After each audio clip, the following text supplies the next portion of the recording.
7살 초까지는 왼쪽 눈이 좀 보였었는데 그때 달 모양은 정확히 기억이 안 나는데 별이랑 달이랑 같이 이렇게 떠 있었던 밤하늘이 기억이 납니다.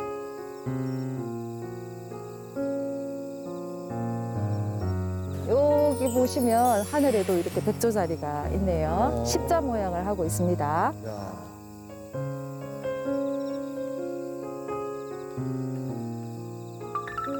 작은 빛 하나로 세상과 만났습니다. 생명의 움직임, 비록 색깔은 보지 못하지만 이 움직임을 직접 느끼면서 자연이 뭐 이렇게 꿈틀대면서 살아가고 있구나. 저도 자연 속에서 하나씩 배워가고 있는 것 같습니다.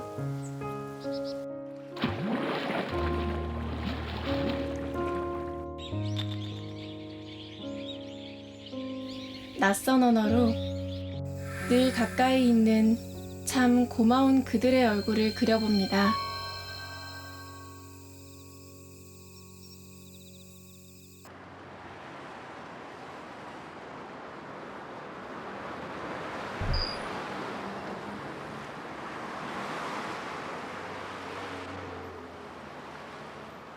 쉽게 마주할 수 없는 자연유산이 우리의 삶터에 내려왔습니다.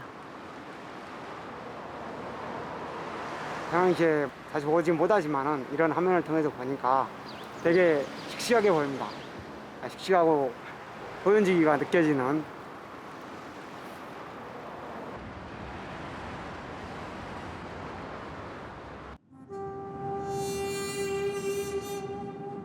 작은 것을 크게, 멀리 있는 것을 가까이서 보면 세상이 달라 보이죠. 우리는 시각장애인이 촉각을 통해 어떻게 자연과 만날 수 있는지 작은 시도를 해보기로 했습니다. 우와, 이게 뭐야? 어떤 보물이다.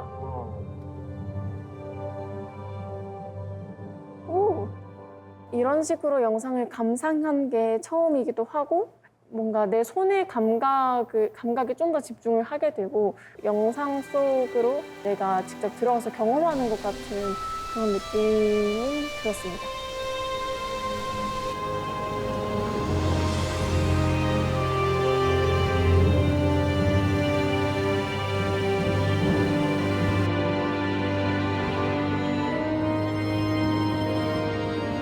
산 중의 산이라 불리는 설악산입니다.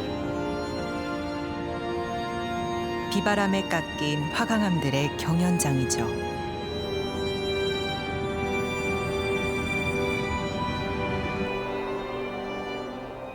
봉우리도 이렇게 따와. 봉우리는 설악산 6개 봉우리. 하나, 둘, 셋. 이렇게 6개 맞아요? 아, 오. 그리고 그 아래 산수의 그 밑에 이제 이 구름 같은 걸 좀 표현한 거야. 아, 구름은 너 어렸을 때 솜사탕 만져봤지? 그죠? 약간 그런 느낌. 어.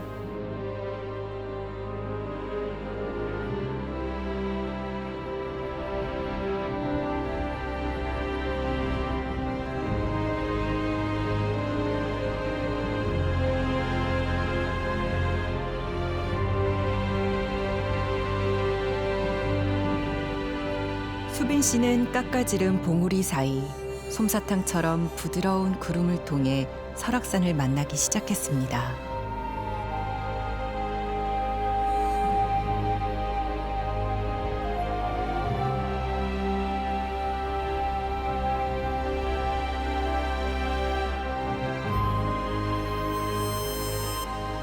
겨울이 가장 먼저 시작되고 가장 늦게 끝나는 곳.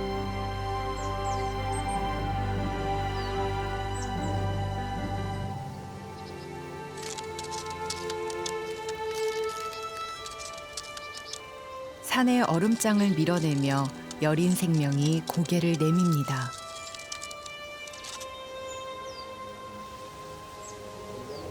꽃잎인가요? 오. 꽃. 이거는 꽃잎이? 야생의 꽃이 화면 속으로, 화면 속의 꽃이 사냥과 함께 수빈 씨 앞으로. 오. 여기 눈 덮인 것 같아. 아, 눈을 이렇게 표현하구나. 그랬나 봐. 눈 덮인 산이거든. 왕. 이게 꽃인가요? 그런 것 같아. 아. 이게 그거 바람꽃은 제가 평소에 알고 있었던 제 머릿속에 그리고 있었던 꽃이랑 가장 좀 비슷했다고 생각이 드는데요. 꽃잎 5개, 둥글둥글한 꽃잎 5개에다가 가운데 이제 수술 있고 밑에 꽃대라고 해야 되나요? 그런 게 표현이 되어 있어서 이건 내가 알고 있는 꽃이다 이런 생각이 바로 보자마자 들었습니다.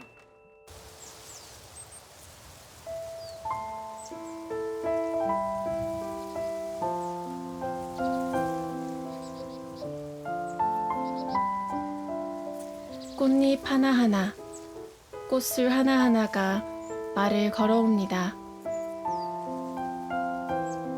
엄동설 안에 피어난 작은 생명. 다른 꽃과의 경쟁을 피하기 위해 애써 겨울산에 피었다는 게 더욱 애틋하기만 하네요. 추운 겨울에 피고 있는 작은 꽃인데 우리는 더 작아져 있어. 그래서 잎이 엄청 커. 우리가 한 알음, 두 알음만큼 앞에 크게 있어. 노란색 꽃잎이고 얘가 얼음이 있는데도 겨울철에 지금 피고 있어. 그럼 흰색이 섞여 있어요? 흰색, 노란색 꽃잎이고 눈이 뭐? 그렇지. 눈은 아래. 아, 얼음 눈이 좀 보이고. 오, 예쁘네. 거기 이렇게. 이렇게 엄청 크게 내 있어. 상상. 우리 눈앞에 이렇게 크게 있어.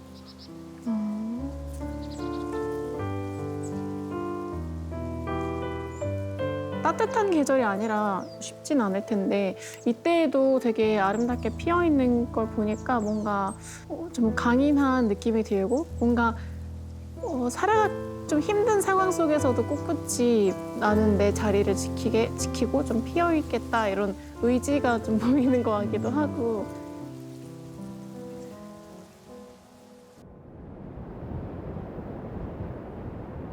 설악산 구석구석 깎아지른 바위를 터전 삼아 살아가는 야생을 만나볼까요?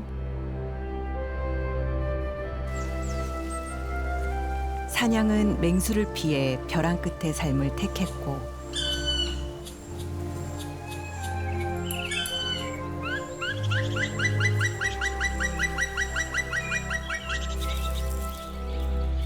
하늘다람쥐는 지상에 득실거리는 천적을 피해 나무 위의 삶을 택했습니다.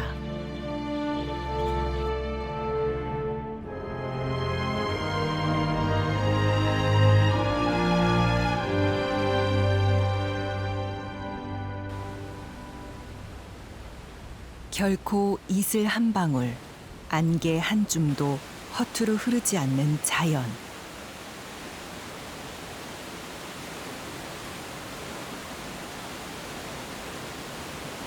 (320m) 토왕성 폭포의 물줄기가 아찔한 절벽을 타고 쏟아집니다.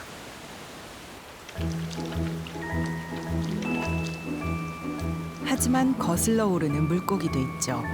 집채만한 크기로 다가온 이 물고기.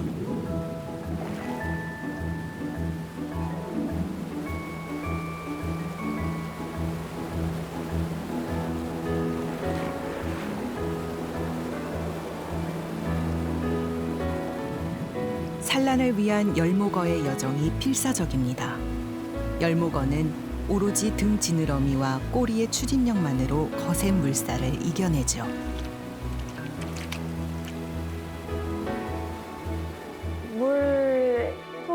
물속에서 이제 위로 올라오는 거였는데 물고기의 눈이랑 꼬리 이런 것들이 이제 표현이 되면서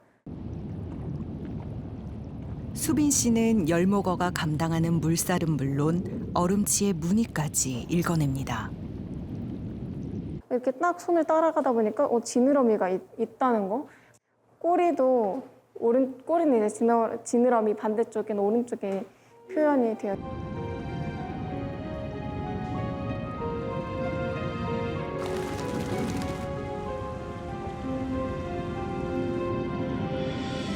자연은 종종 상식을 넘어서죠. 얼음치는 오로지 알을 지키기 위해 무거운 돌을 물어다 산란장에 이렇게 산을 만들었습니다.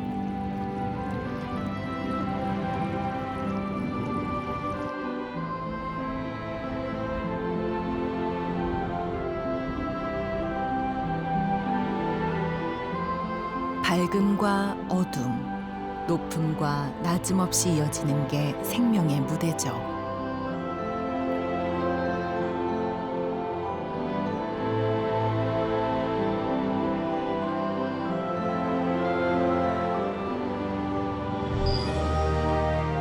도시에서 잃어버린 자연의 빛과 소리.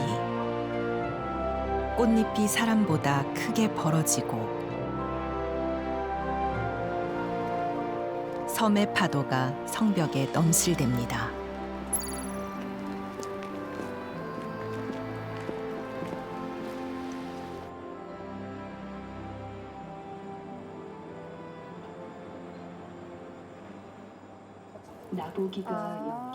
시각장애인을 위한 문학관도 있습니다. 수빈 씨와 같은 시각장애인도 글로만 접했던 시를 점자 이미지를 통해 생생하게 감상할 수 있죠. 아, 이건 사람. 이거. 근데 모든 죽어가는 것을 사랑해야지. 모든 죽어가는 것을 사랑해야지라고 했는데 여기 큰 잎이 있는데 이 잎이 뭔가 아직 손에 잎이 닿진 않았지만 잎이 떨어지는 건 잎이 죽는 거잖아요. 뭔가 그런 것들까지도 뭔가 잡으려고 하는 그런 느낌이 들어서 되게 신기했어요. 모든 죽어가는 것을 사랑해야지. 죽는 날까지 하늘을 우러러 한 점 부끄럼이 없기를. 잎새에 이는 바람에도 나는 괴로워했다. 별을 노래하는 마음으로 모든 죽어가는 것을 사랑해야지. 그리고 나한테 주어진 길을 걸어가야겠다. 오늘 밤에도 별이 바람에 스치운다.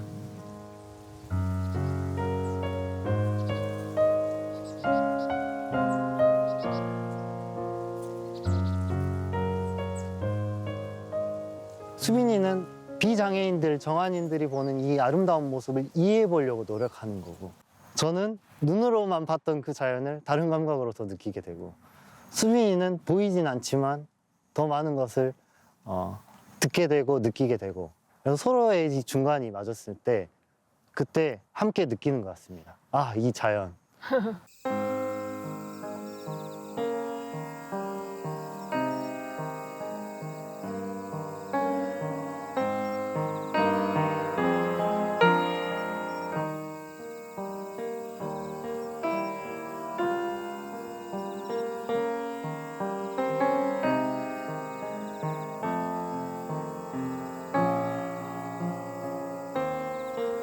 한 아이가 태어났습니다.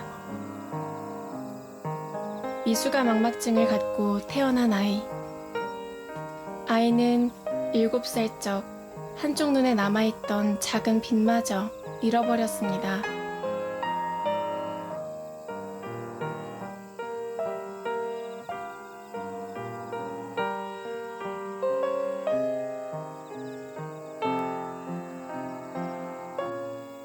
가늠할 수 없는 색, 가늠할 수 없는 크기, 가늠할 수 없는 거리를 생각해 보신 적 있으신가요?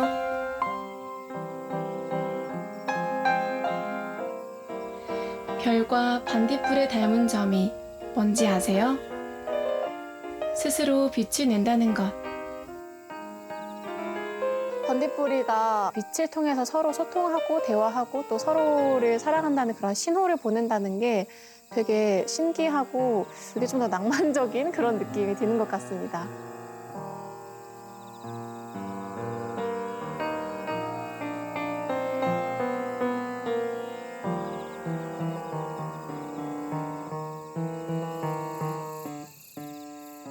스스로 빛나는 저 반딧불이의 빛은 얼마나 간절한 것일까요? 세상에 스스로 빛나는 것은 많지 않겠죠?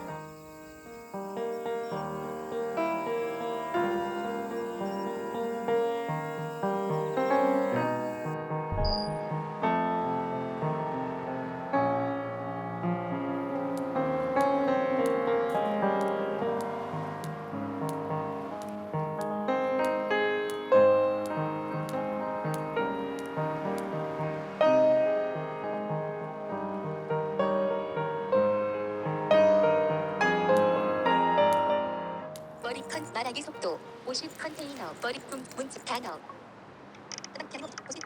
화면 읽어주는 프로그램을 듣고 그 소리를 기준 삼아서 이 위치에 이 글씨가 있겠구나 이거를 외워놓으니까 쇼핑 같은 경우에도 어플 같은 데 들어가서 제품 이름을 듣고 나서 그 제품을 선택해서 장바구니에 담아서 이제 결제까지 다 이걸로 할 수 있고요. 용 시작 단역 띵칸 느낌표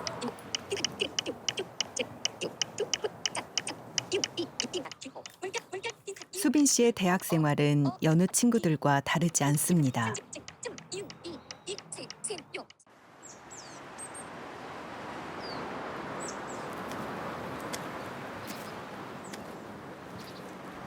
길을 걸을 땐 소리가 좌표랍니다.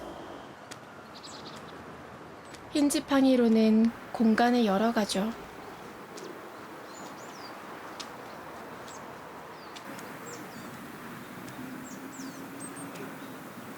수빈아, 이쪽으로 와볼래? 오른쪽 사람들 운동하는 소리 들려? 걸어가고 공 차는 소리 들리지? 그럼 차가 지나다니는 쪽은 어디야? 그렇지, 그쪽이 도로 쪽이고 운동장 쪽이 어디일 것 같아? 그렇죠, 들리지? 이쪽으로 와볼래? 선생님 쪽으로 와.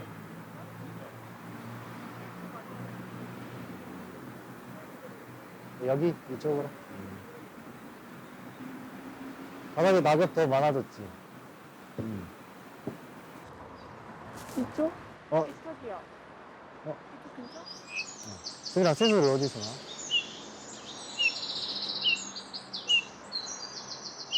멋쟁이 새. 소리로 상상해 봅니다. 얼마나 멋지게 생겼을지를요.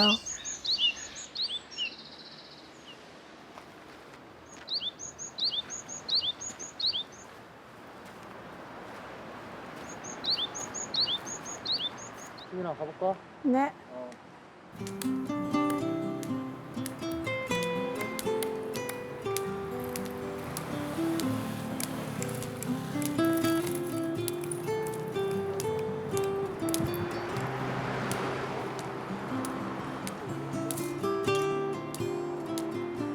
우선 척지도를 통해서 대학 안에 길을 외운 다음에 머릿속에 이 방향 정의를 가지고 여러 가지 랜드마크 또는 단서 등을 통해서 본인이 스스로 시각 외의 감각들을 활용해서 조금 코너야. 코너 쪽으로 계속 가보자. 알았지? 이쪽으로. 이쪽 코너거든? 살짝 이렇게 코너거든? 쭉 가보자. 강의실 가는 길을 다시 떠올립니다. 또 직선 보행 그대로. 3년째 다니는 익숙한 길. 한 발 한 발 내디디며 저를 둘러싼 계절의 변화를 읽어봅니다.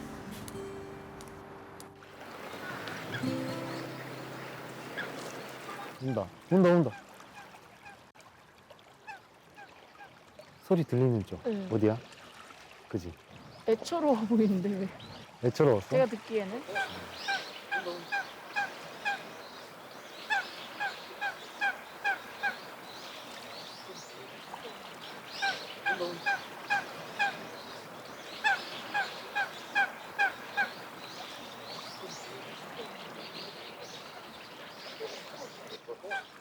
많은 사람들에겐 늘 보는 평범한 호수일 수 있습니다. 하지만 수빈 씨는 온 힘을 청각에 집중해야만 새 한 마리라도 머릿속에 그려볼 수 있습니다.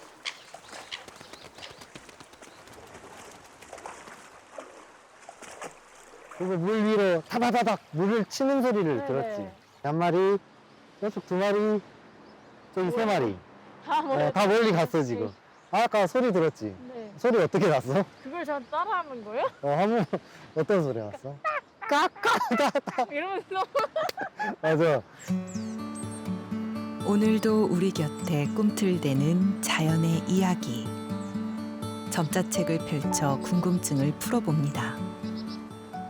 발가락이 많이 안 나왔어요. 하나도 그러네. 말았어요. 얘는 좀 자랐다. 얘는 얘는 약간 자라는 중인데 앞다리 뒷다리가 다 있네요. 얘는 줄기 같고 약간 나무 전체적인 모양 같은데 나무의 뿌리는 모르겠어요. 떡잎. 이렇게 어떤 식물이 자라나는 과정을 하나하나 직접 볼 수는 없는데 만져보니까 일단 뭔가 이게 자라서 이 모양이 된다는 것 자체가 너무 신기하고 성장하는 과정을 보니까 뭔가 자연이라는 게 되게 사람들이 뭘 하지 않아도 스스로 성장을 할 수도 있잖아요. 근데 그거 자체도 너무 신기하더라고요.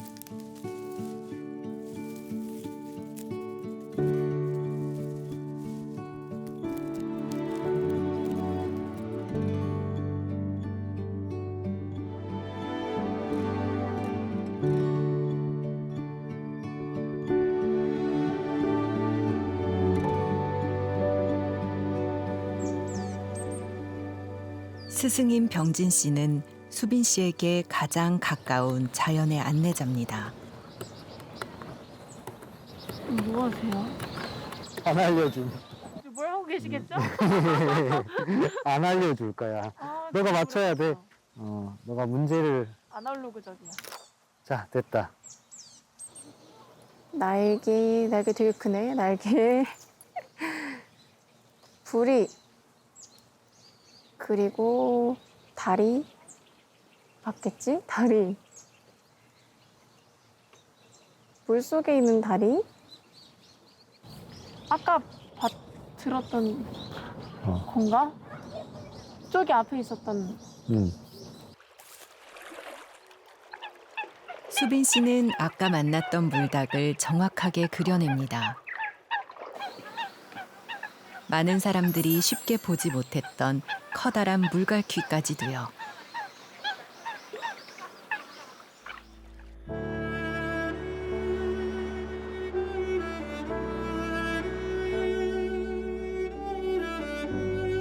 여기 한 화가가 있습니다. 화가는 작은 빛조차 볼 수 없습니다. 빛조차 제가 구별을 못할 정도로 안 보이거든요. 평생을 이렇게 미술만을 전념을 다 해서 했는데 이렇게 안 보이고 산다는 것은 표현할 수 없을 정도로 힘듭니다.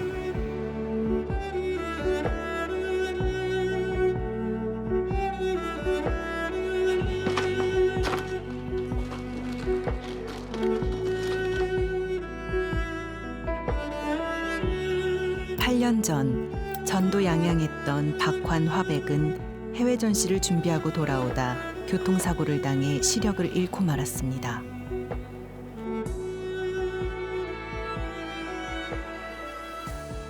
제가 늘 그림을 워낙 좋아해서 그런지는 모르겠지만 그림을 그리게 되면은 안 좋은 것들이 점차 사라지고 그림에만 몰두하게 돼요.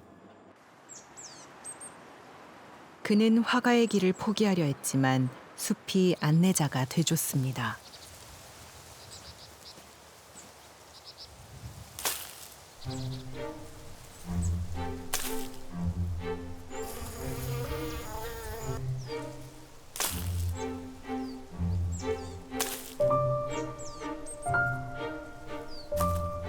씨앗 하나, 나뭇가지 하나. 매일 다른 이야기를 들려주는 숲의 재료로 박환 화백은 그림을 그리기로 했습니다.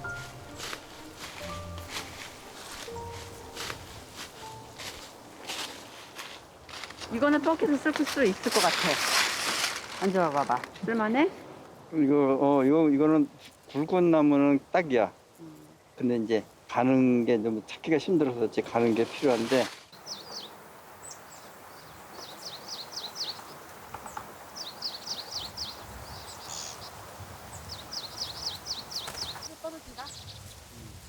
눈이 아닌 귀와 손끝으로 만나는 숲. 이건 무슨 색깔이야? 이거 카키에 가까운데? 밝어, 어두워?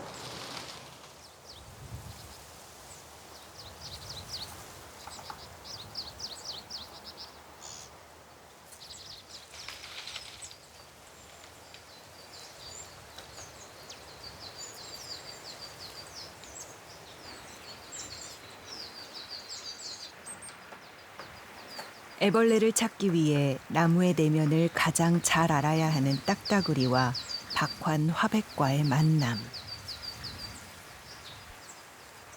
가치기 눈에 보일 때에는 그냥 보이는 그대로만 표현했을 뿐이고 이렇게 안 보이고 이렇게 제가 장애자가 된 이후로는 그 속내 내막을 찾아서 그리게 돼요.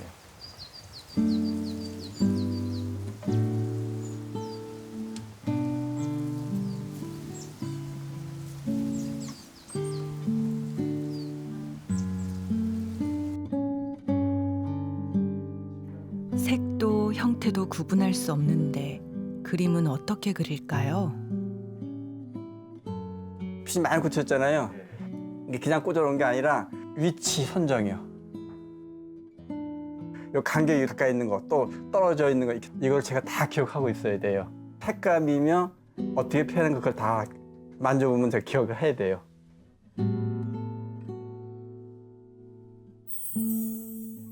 숲의 안내와 기억의 눈과 손끝의 간절함으로 탄생한 그림.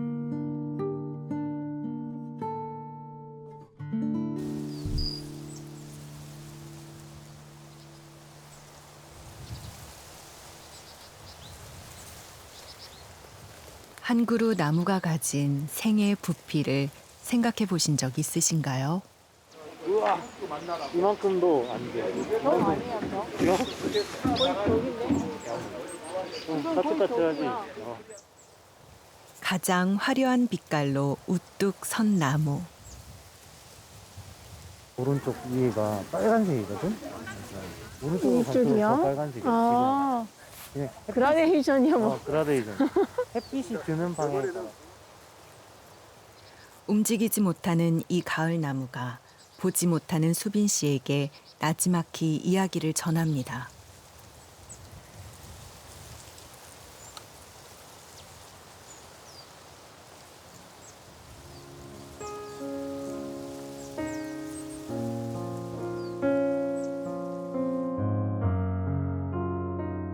나뭇잎의 수고가 느껴집니다.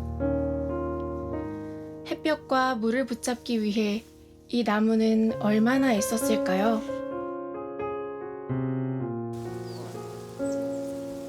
그래서 혹 이런 모양이 아닐까요? 잠시만요. 손이네, 손. 손 같지. 그래. 손이네. 손 같고 여기 줄기부터 한번 이렇게. 만져봐. 손 같아. 네. 제가 단풍 물든 그런 색깔에 대해서 잘 정확하게 알지 못하지만 그래도 우리가 보통 단풍이라고 하면 뭐 빨갛게 물들고 뭐 노랗게 물들고 이렇게 이야기를 하니까 되게 좀 조화롭게 알록달록한 그런 느낌이 아닐까라는 생각이 듭니다.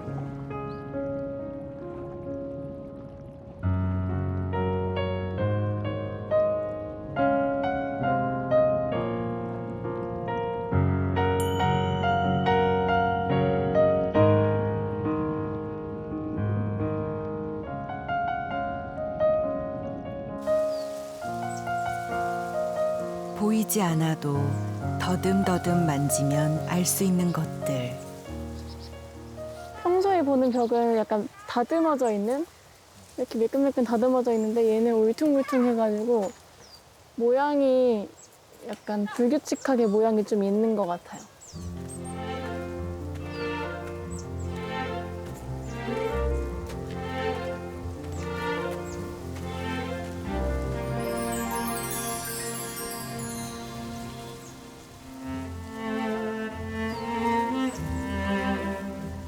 선운사 뒤란 차밭을 찾았습니다.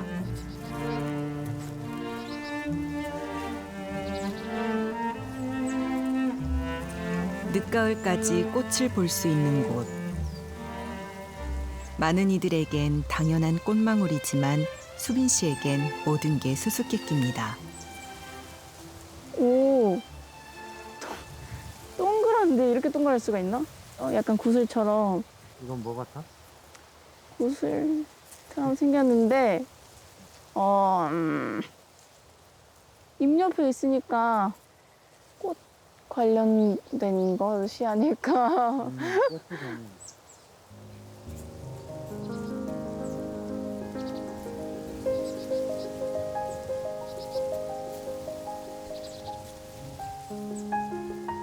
가장 찬란한 순간.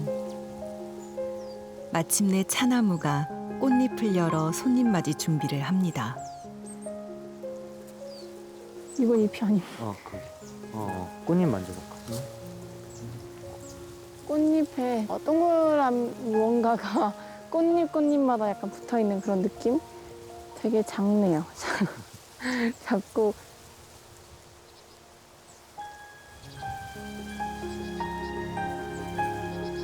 꽃이 드문 시기에 보이지 않는 곳에서 살짝 고개를 내밀어 벌과 나비에게 양식을 내주는 꽃.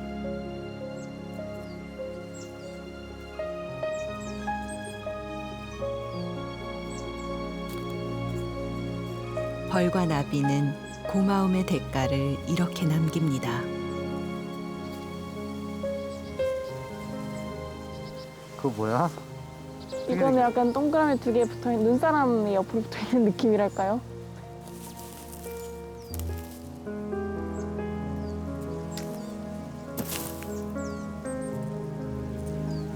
기막힌 만남. 이 순간 꽃은 자신의 미래를 보고 열매는 자신의 과거를 보겠죠.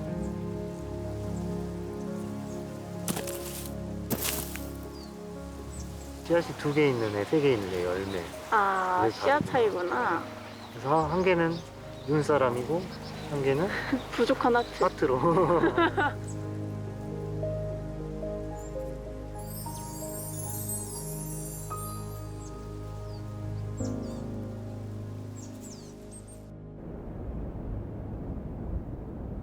이렇듯 수많은 인연과 마주함과 기억으로 이어져 있는 세상.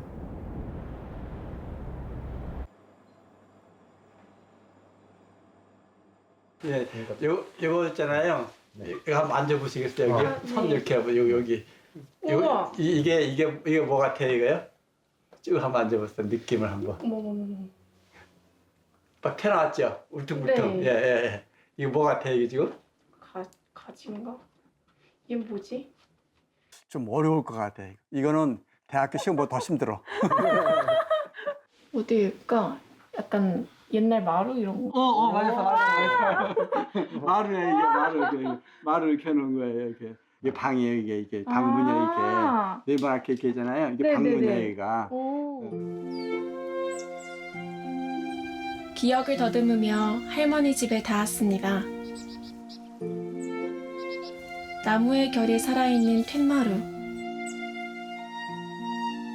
그리고 햇살에 춤추던 곶감. 신발? 맞았어. 신발. 그리고 그 신발이 요 디딤돌 같이 있죠, 이렇게. 네네. 요 위에 이제 있는 거예요. 저희 할머니 댁도 진짜 그 옛날 집인데 그 딱 마루 지나서 방에 들어가는데 그 방 문이라고 하는 그 이제 문의 문양 같은 게 너무 비슷한 거예요. 그래서 할머니의 생각이 좀 납니다. 어쩌면 예술가에게 가장 잘 보이는 눈은 그 무엇도 아닌 마음 깊이 새겨진 기억의 눈이 아닐까요?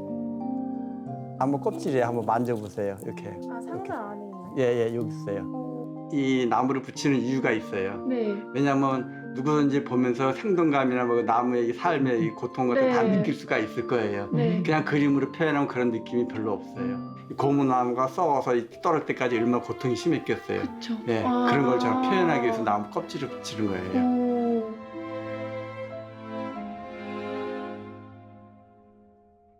눈이 아닌 기억으로 그림을 그리신다는 선생님.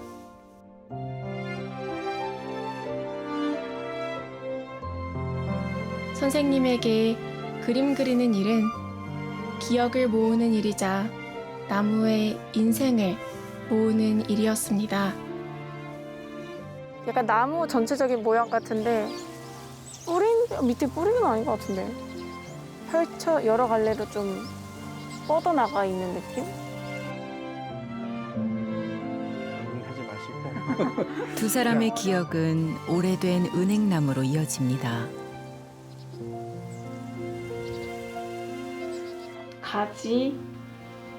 가지들.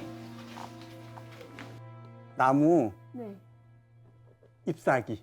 잎사귀. 예. 제 기억의 연두색은 예. 초록색보다 조금 더 연한. 예, 그렇죠. 예, 맞아요. 더 같은 밝고. 느낌? 네네네. 예, 그런 거예요. 봄 있잖아, 봄. 새싹이 아. 막 떠나는 거. 그거를 네. 표현한 거예요. 아, 이 눈부신 초록.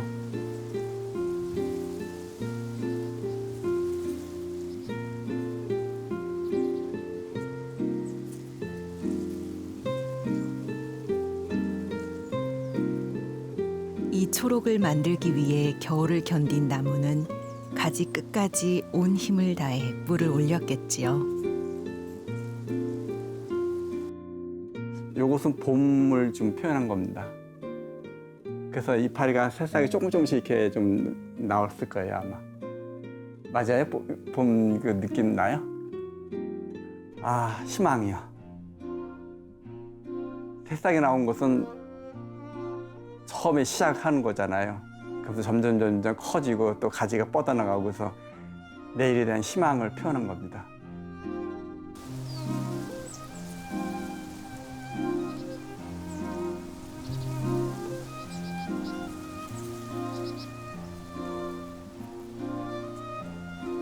함부로 흐르는 시간이란 없습니다. 함부로 살아낸 인생 또한 없겠죠.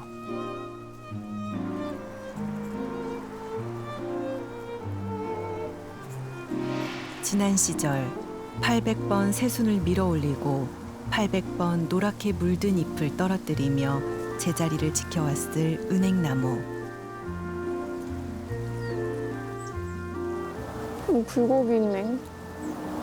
점짜기는 제 팔이 짧아요. 그러니까 안았을 때 좀 남을 것 같은 느낌? 그런 정도인 것 같은데 아까 나무 되게 크다고 했는데 뭐지?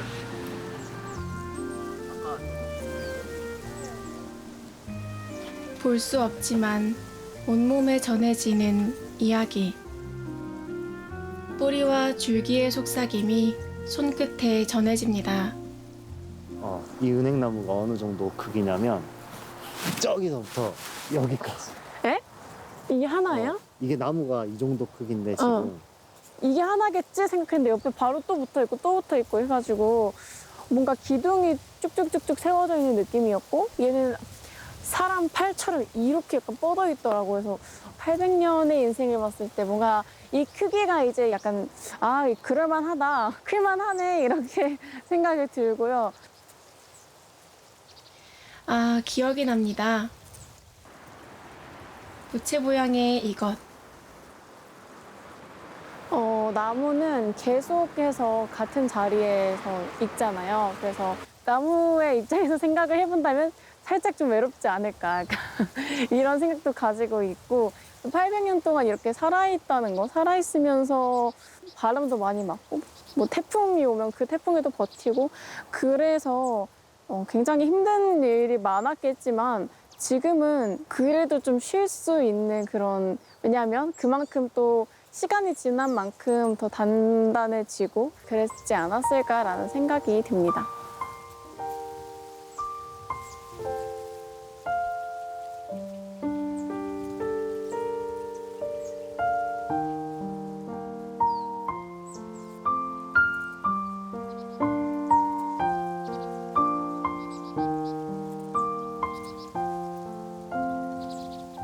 은행잎을 모으고 뒹굴 때면 온몸에 전해지던 냄새.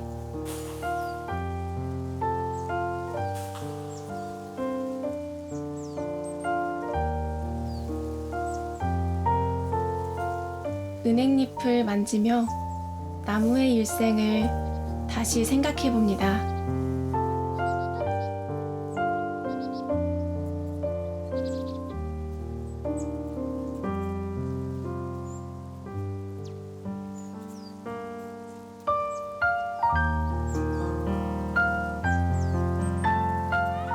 채운 만큼 비워지고 비워진 만큼 채워진다는 것.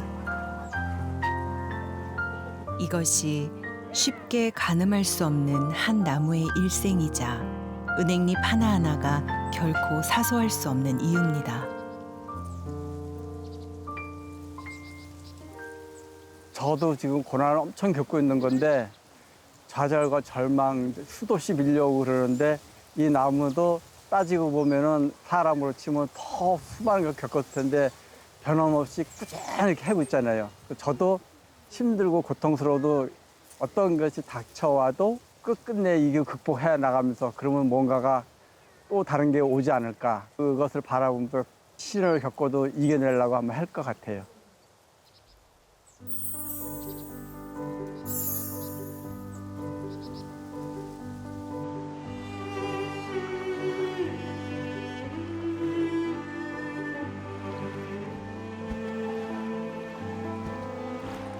날개편 길이 2m, 몸무게 10kg.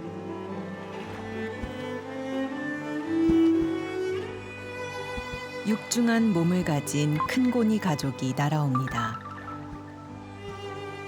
이들은 매년 시베리아에서 을숙도까지 5,000km를 왕복하는 지구 여행자들이죠.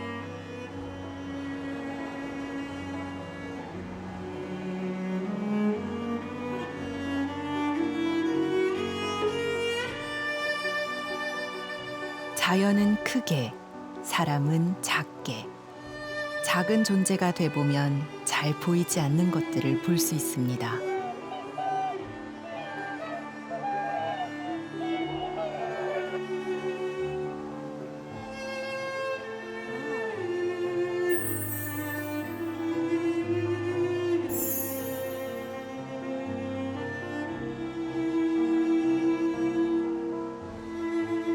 고니는 새끼를 가운데 두고 비행합니다. 천적 방어와 비행 중 에너지 소비를 줄여주기 위해서죠. 뛰어를 지어 날아가고 있다. 이게 엄마야? 날개가 이거. 2개 날개. 하나, 둘. 머리. 이게 뭐? 이게 꼬리 머리? 머리. 머리. 새하얀 날개래요. 날개 표현이 너무 잘 돼 있어요.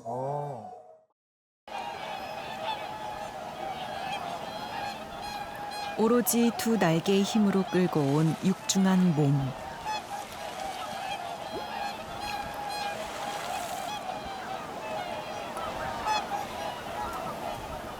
도착하자마자 후각과 부리의 감각으로 진흙 속의 수초 뿌리를 찾아냅니다.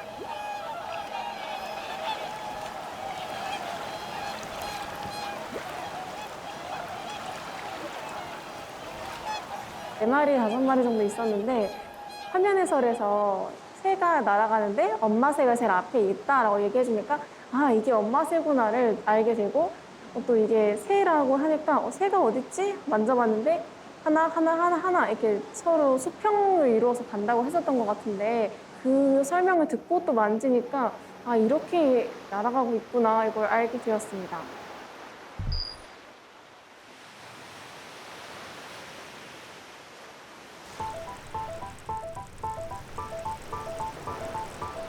을숙도는 하루에 2번 주인이 바뀝니다. 물이 빠지면 개들이 밖으로 나오고 도요새는 이 타이밍을 놓치지 않습니다. 바닷가. 개다. 만져보자. 명랑개라는데요? 개다, 개. 다리 봐봐. 어머요. 하나, 둘, 셋, 넷. 먹기만 8개. 알아야지. 그리고 여기 앞에. 여기. 이게 집게구나. 집게. 아, 을숙도 갯벌을 이렇게 살아있게 만든 건 이런 작은 일꾼들이었군요. 을숙도에 숨겨진 생명 이야기. 땅과 하늘의 이야기는 고니의 날갯짓으로 이어집니다. 사실 처음에는 이게 약간 선으로 표현이 되어 있어가지고 이 선이 뭐지? 생각을 계속 했었어요. 그런데 화면 해설에서 별자리라고 설명을 해주니까 그러면 이 다 선으로 연결이 되어 있겠구나 라는 생각이 들면서 실제 이게 밤하늘에 떠 있다면 어떤 모양일까? 이런 생각도 더 많이 하고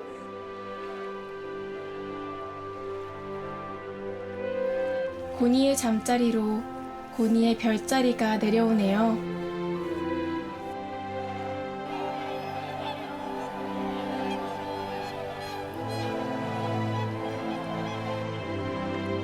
보지 않아도 알 것 같습니다. 사냥개와 토끼가 떠있는 겨울 밤하늘. 정말 동화 같은 밤입니다. 밤하늘의 별들이 직업병인지 점자처럼 보이기도 합니다. 그래서 한글로 뭐 글을 써놓은 것 같기도 하고 시를 표현한 것 같기도 하고 그리고 그것들을 이어주는 선들이 오리온 자리나 이런 자리들을 만들지만 저희의 상상으로 다른 그림을 만들기도 하고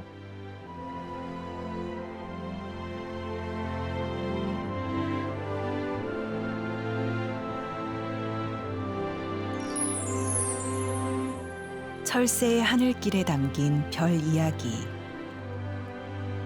작은 점들이 이어져 하늘과 땅의 생명의 이야기를 남깁니다.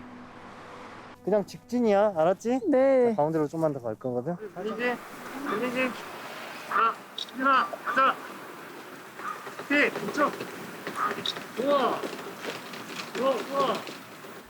감각에 의지해 바퀴를 굴립니다. 소리에 의지해 믿음으로 직진해야죠. 원래 배웠어요. 원래 저희 학교 애들은 막 자전거 타거든요. 근데 사람들이 비장애인들이 시각장애 어떻게 타 하는데 이제 다 가르쳐서 타거든요. 장애인식 개선하는 거 있잖아요. 뭐 못할 것 같은 걸 막 하는 거죠.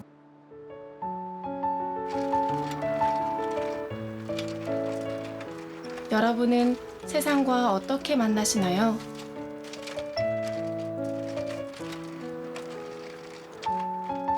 수빈이는 손끝으로 만납니다.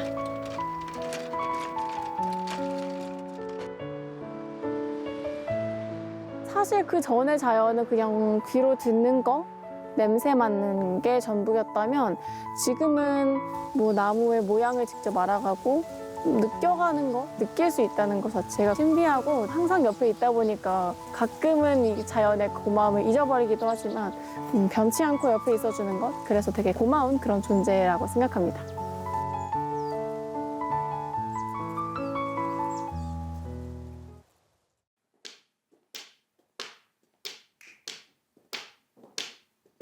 늘 가까이 있는 참 고마운 그들의 얼굴을 그려봅니다. 어둠 속에서도 꽃이 피우는 것은 간절한 삶의 의지가 담겨 있기 때문이겠죠? 추운 겨울에 피고 있는 작은 꽃인데 우리는 더 작아져 있어. 오, 예쁘네. 잎사귀를 타고 있고 날아갔어.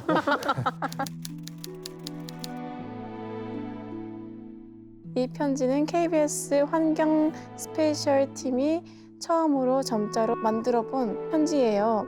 처음에 우리에게 자연에 대해 모른다고 말했지만 수빈 씨의 손끝과 상상력을 통해 본 세상은 너무나 황홀했습니다. 어떻게 눈물 날 것 같아. 우리도 몰랐던 자연의 아름다움을 일깨워 주셔서 고맙습니다. 아이고. 수빈이 감동했어.